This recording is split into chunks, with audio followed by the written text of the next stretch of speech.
Hi everybody, my name is Kaylee Follett and welcome to Lewis Entrepreneurs, a series dedicated to stories about entrepreneurship in our Lewis community. Today I'm joined by Matt Gier, who is our special guest from DLinkTraining, and he's also an alumni from Lewis University. Thank you for coming and joining us today.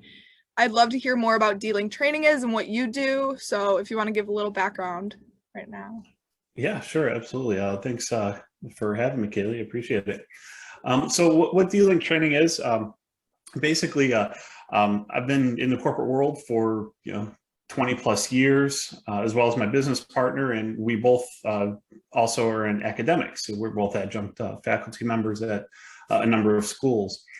And one of the things that we both kind of noticed was that some of the skill sets that students are being taught maybe aren't transferable in some ways in the corporate world as us as hiring managers would like to see. So we thought by offering affordable training with very specific skill sets, we'd be able to kind of bridge that gap. So people coming into the workforce have a better idea how to use Excel as an example, or maybe you don't need a full class on Agile, but you would like an understanding of what it is. So you could take a course that we offer, get a very good understanding of what that particular concept is, but not to the point where you're going to pass a certification exam, because that's not your intent. So we want to give people skill sets so that they can be successful, and as well as something useful in the workforce. Right. I think that's awesome. It's perfect for people trying to enter the workforce, or even people who are trying to work for themselves. If they just need to know a certain skill set, I think that's a great thing that you guys are offering. That's the plan. Is this your first entrepreneurial venture? So for me, it is. I've like I said, I've been working in corporate for a while, kind of attached to that corporate paycheck. For my partner, no, he also from the corporate world, but he also had started a brokerage firm.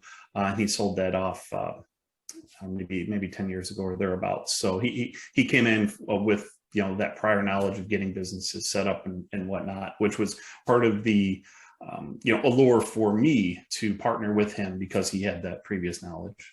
Right. And so since this was something new for you, what was it like to get started? I know a lot of businesses get started in their garage or their basement. What was that like for you? Well, for me, it was a bit cleaner. I started my home office as opposed to a garage or a basement. But, for me, it was just a matter of making sure that I had time dedicated to commit to the business and getting it set up, and all the different, crossing of the T's and dotting of the I's, things like that were needed. Again, working full time as well as adjuncting, bandwidth certainly is at a premium. So, for me, the hardest part was just about clearing out time in order to get things set up. Yeah, so you already mentioned time. What were some other resources that you kind of felt like you needed to turn this idea that you guys had into a reality? For me, it was a lot about knowledge. So, I'll give you an example. When you're an adjunct instructor, you're given a platform. You work in Blackboard or Moodle or whatever platform your school is using. So you learn that. Here, we coming in with a blank slate, so we had to do some investigatory work on how is it that we want to offer the courses, and what would provide, the level of quality training that our students would expect. So for us, that was the biggest learning curve that I had, was determining what it is that we're going to use, and as well as changing the mindset from taking a 6 or an 8 or even a 12-week typical college class and condensing it into something very specific and useful for a very specific type of learner. Yeah, you're segueing really well through my questions. So I was going to already ask what bootstrapping strategies you guys had to use, but you already mentioned kind of just the learning curve. Was there anything else you feel like from starting from nothing, really, no platform, to what you guys have now? Sure, absolutely. So one of the things that we committed very up in the process was that we're only going to spend a certain amount of money each, and we committed. We wrote that down. We have in our operating plan that at least getting things up and running, we committed to spending no more than $2,500 each. The reason for that was for multiple reasons. First was we didn't want one person committing, $10,000 and another person, putting in significantly less or significantly more. But we also wanted to kind of mitigate our risks to a certain extent. $2,500 isn't a very large sum of money, but it was also more than enough to get us up and running. One of the nice things about being remote is I don't have to maintain a storefront. I don't have to, get different licenses for the software that we're using. Most everything that we're using is either open source or is something that we can, we've internally developed, and we can keep adding on and, iterating as new things come about. So we're using advantage of technologies, to the best of our abilities. And from a cost perspective, the development of the website was by far the largest cost, and even that was, fairly cheap. So Nice. So I know you guys started about a year ago, I think you told me. Yeah, we've been doing it about a year. Yeah. Okay. Has anything changed for what you guys are offering since your launch date? And have you learned anything new since then that you guys have kind of modified it along the way? Yeah, I feel like we modify all the time, actually. When we first got started, we both actually, when we first started, we were looking at certifications as, kind of where we wanted to focus. So for example, let's say business professionals want an MOS certification or a PMP certification, or, there's a litany of certs out there. So we would develop our program around, teaching to those particular tests and helping students be successful there. And as we kind of got down the road, we noticed that there was more of not a focus on the certification specifically, but, corporations would want the company to come in and provide Outlook training, or how to work efficiently, or time management skills, things like that. So more of a broad kind of topic. So we pivoted towards that. Now we're making a little bit of a transition towards maybe focusing on a student learner or someone looking to transition from, college and into the workforce. So I feel like we're constantly kind of changing what our specific niche is, but still kind of keeping the small feel. Because, one thing we don't want to do is, boil the ocean. You may have heard that saying before. You don't want to have all these big ideas and then lose track of the, individual one or two things that you're really good at doing. Yeah, definitely. And you've mentioned that some companies will come to you and say, oh, we need help training this. Mention some of those companies. They're pretty impressive. Yeah, so the last training I did was for the post office, or I'm sorry, for UPS. The post office it was a while ago, but for UPS, they were looking for a firm to offer some Excel training, some Outlook training, and then something else. I forget what the other thing was, but just basic skill sets to upskill their entire team. They weren't looking to get their people certified in MOS. It was just a quick hour-long course. So they came to us and said, what can you provide within this time constraint that would provide the good value for our employees? So we built the courses around, different skill sets that they should know, and, to help them work more efficient. And, the feedback was pretty good. And, we found from doing courses like that, I've worked with the Chicago Bears organization. I've worked with, as I mentioned, the Postal Service. There's the Pipe organization, City of Chicago. So there's many organizations looking for very specific, upskilling opportunities for their employees. I think it's nice that since you guys are a smaller business, it might be a little bit easier for you to adjust and be able to provide those companies with what they're kind of looking for. I think that. Yeah, exactly. You have to be able to pivot. Absolutely. Right. One of the pros. Going back to how you found your partner, you guys said you and Joe were both in the corporate world. How did you guys end up coming together and deciding, let's do this together? Yeah, well, he worked in baking in his previous life, and I was in telecom. I still am in telecom, actually. I still have my my full-time gig. But he and I both adjunct together at a school, and became friends and kind of talked about some of the challenges of maybe some things that are some gaps that students have, things that we're looking for when we were hiring in our teams in corporate.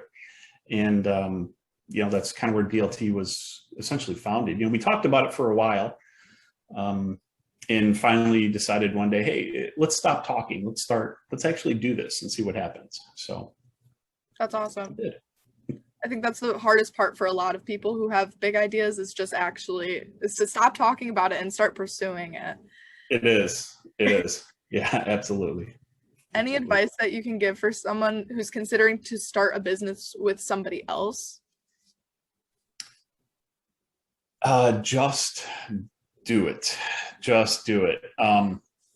That's the hardest part, is taking that first step. For both he and I, we were fortunate in that we weren't dependent on this income. Anything we make from DLT it can be either reinvested in the business or, just sit there for a rainy day. I'm not dependent on it in any way. As I mentioned, I still have my full-time job and I still do adjuncting also.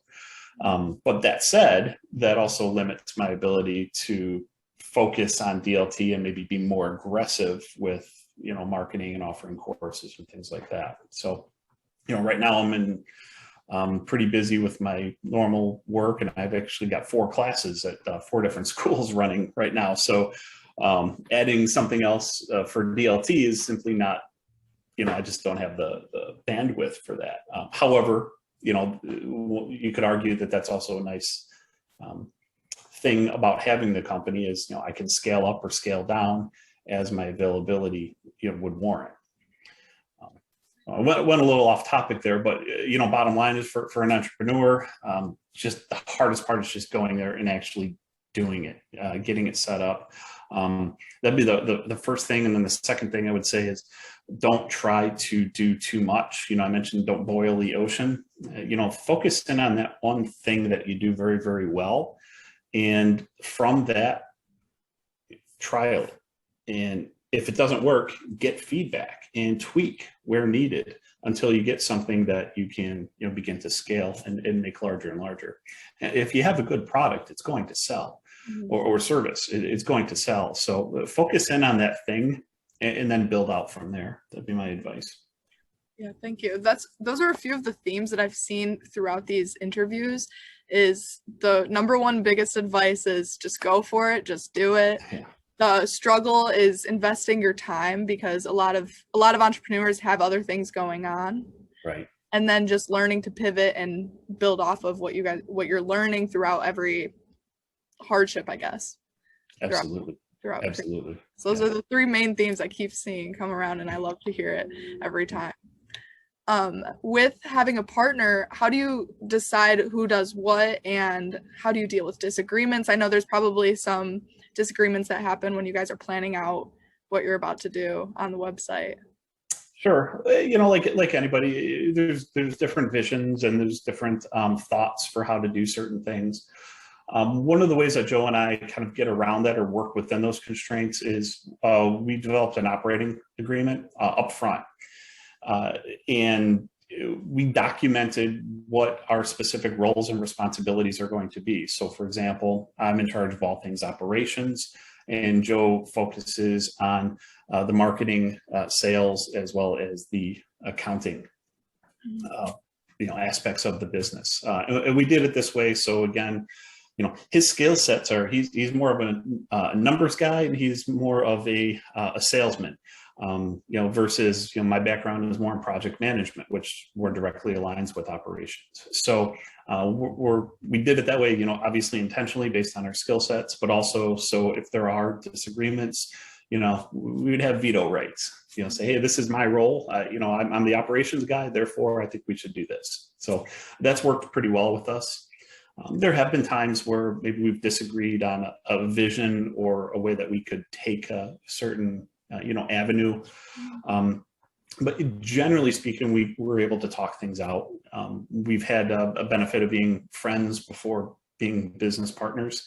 And, we've known each other for long enough where we know maybe it's time to stop pushing, and maybe we'll hang up and try it again tomorrow. We'll have this conversation again. So I think we're both, mature enough to know that let's just not try to force the issue. We don't have to get anything done today. Let's Joe's having a bad day, or Matt's crabby today. So let's try it again tomorrow. And that's been working well for us. So that's good. I know sometimes people say stay away from business with friends, but it sounds like you guys have the puzzle pieces where it's like, you know how to do this, I know how to do this, and it works well together. Exactly. And honestly, that because we're so complementary in those ways, that's part of the reason why we decided to do this. And again, I can't stress enough, not having the dependency on the business really takes away a lot of that stress. If this was our sole income, there would be, I guarantee it, from both of us, much more stressful conversations. But because we don't need it, that makes it a lot easier to work through challenges. Right. It's more of like a passion of your Exactly. Yeah. Passion project. I know you mentioned a contract. What legal considerations should sole proprietors don't have as many legal considerations because you're not working with somebody else. But what should people be aware of going into a partnership? One of the things that I was pretty green about was as you mentioned, the different types of filing. So setting up the actual business, and in particular, the effect that would have on your taxes. So that was a learning experience for me. So, the one thing I would say is if you are considering, solo versus forming a partnership, maybe consider that. Be aware that there are different considerations depending on the type of partnership you are. Here's maybe a silly example. So my son, he works on cars, and he started up his own, auto shop. He runs a performance shop out of the house. And he was working with a business partner, and when they went to sign up and form their legal entity, they actually determined it was best just to put the shop in his name, and then he would contract his friend for the labor. So they're still essentially doing the same work, it's just set up different. And he was able to get access to different types of accounts and other things that even I wasn't able to get to because we were set up a little bit different. So I'm certainly not an expert in that particular field, but what I would recommend to people is know what type of accounts, what you would like the business to end up being and looking like. And then from that, I would consult with an expert and seeing what makes sense as far as how you're going to set it up. Yeah, definitely having that future plan in mind, I think, is helpful for you to make decisions. Absolutely. Going back to skills, because obviously you're teaching skills all the time. What do you think are some of the most important skills that you see going into the workforce, or that you're teaching the most? So one of the things we get most frequent is how can our organization work more efficient? And with that is a big umbrella of things. So, what specifically are you looking for? Are you looking to maybe some process or building different processes? I mentioned Agile before. So is that the means or the methodology that you're looking to utilize to work more efficient? So I think for the company itself, they will come to us with kind of an idea or maybe a problem, and then around that problem, we can fill in some of the blanks. What I found personally is a lot of companies have really great people and great thinkers. Kids who come out of college are taught things like critical thinking and a lot of different complicated problems for buy or sell and things like that, right? Some of the basic stuff that typical business students would go through. but they're not taught certain things like Excel. How do you do a VLOOKUP? How do you do certain functions? How do you use some of the tools in calendar invites into what if you're doing global business? Well, how do there's tools in Outlook that you could set up to see, different time zones. So when you're setting up meetings, how you'd work through that a little bit quicker. I literally was working with a client who they had teammates in Germany, and every time they were setting up meetings, they were going into, Google to say, what time is it in Germany now? You could click a button in Outlook and it'll tell you right there on your calendar. So learning things like that can really help you operate a lot more efficient. So that's what we try to focus on, just the simple stuff. Yeah. And as we mentioned earlier, a lot of these workforce skills are also applicable to entrepreneurs. What key activities would you recommend entrepreneurs to invest their time in when they're starting out? That is a good question. I would say focus on your product. I kind of mentioned this earlier. If you have a good product or service, it's much easier to sell, right? People are going to want it. People are going to talk about it. So, focus in on your product and don't try to do too much with it. And kind of a secondary piece to that is get feedback on your product. In our case, we offer courses.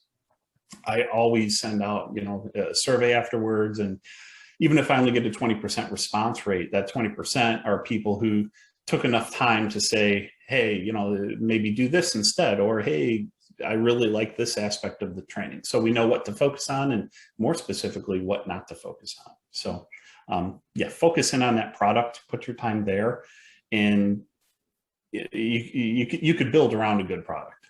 Right, definitely.